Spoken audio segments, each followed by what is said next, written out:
EasyCam offers feature recognition. Pick a pocket and EasyCam assigns all your machining strategies. The same is true for all other part features. We could also call it knowledge-based machining. Just point and click and you get the coolant where you need it, depth of cut is taken care of, and any other information needing an explanation. All that information is stored in a parts feature. Well, EasyCam is just taking it a step further. Tool-based machining. What if we were to eliminate a few extra steps? EasyCam is now capable of putting the focus on the tool that's in your hand and not the virtual tool recommended by the CAM software, so we can eliminate any editing.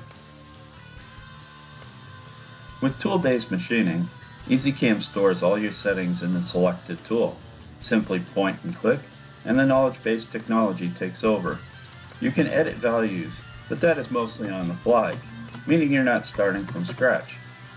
So let's pause for a moment.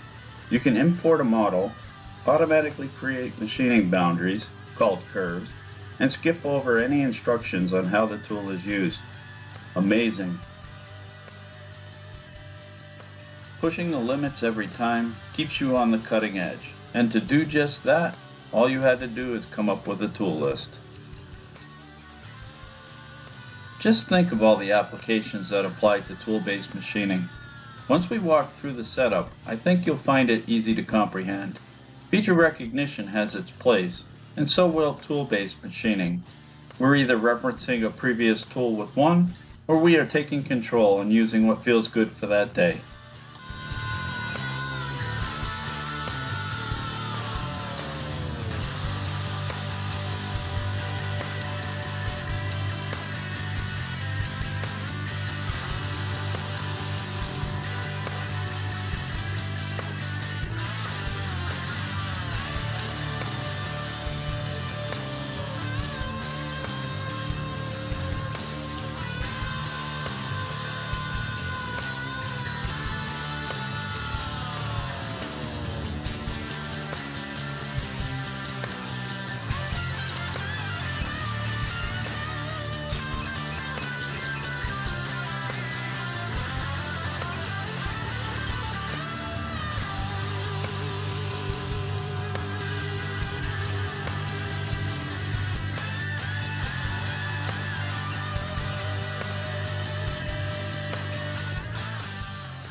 Your knowledge-based information is stored in EasyCam's directory. First, you create folders you can identify with. I used F for feature, N for tool number, and T for the basic tool used. I even went as far as separating the tools out per machine. Each tool has its own rhythm depending on where it is cutting. I'm going to show you how to add a tool to your library and then how to apply it.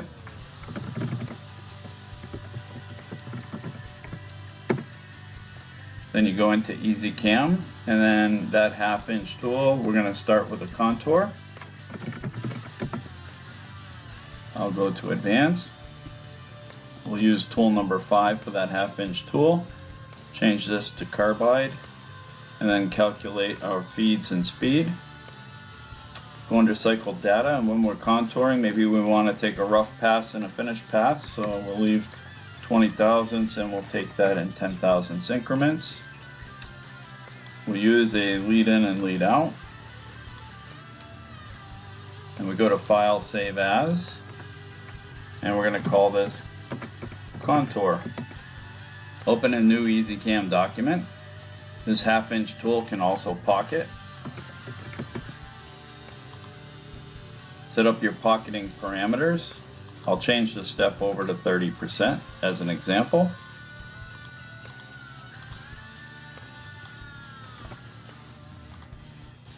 Then save this as a pocket. And you could do the same thing if your tool can handle facing and so forth. Open your part document. Use feature recognition. We'll machine this pocket, represented by a red curve. Go to our Chris half-inch directory, and for the methods, we've created a contour and a pocket for that tool. Hit Update Work Steps. We'll verify our machining. We'll check our work step to see if we're using tool 5 on a 30% step over. Tool 5, 30%. Now we'll do the outside contour.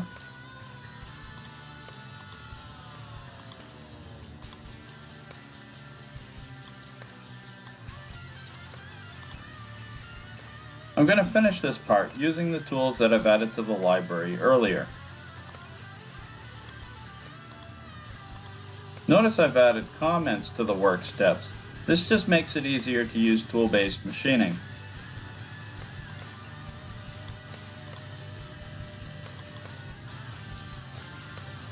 And because I've used Save As Rule, I do not have to go into category and method. It automatically knows that that hole is for a 1/4 inch drill.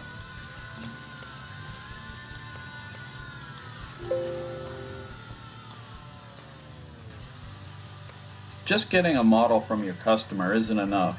It's knowing what to do with it. EasyCam steps a little further into the technology you need to make your parts faster, easier, and with less mistakes. Tool-based machining requires less of a programmer.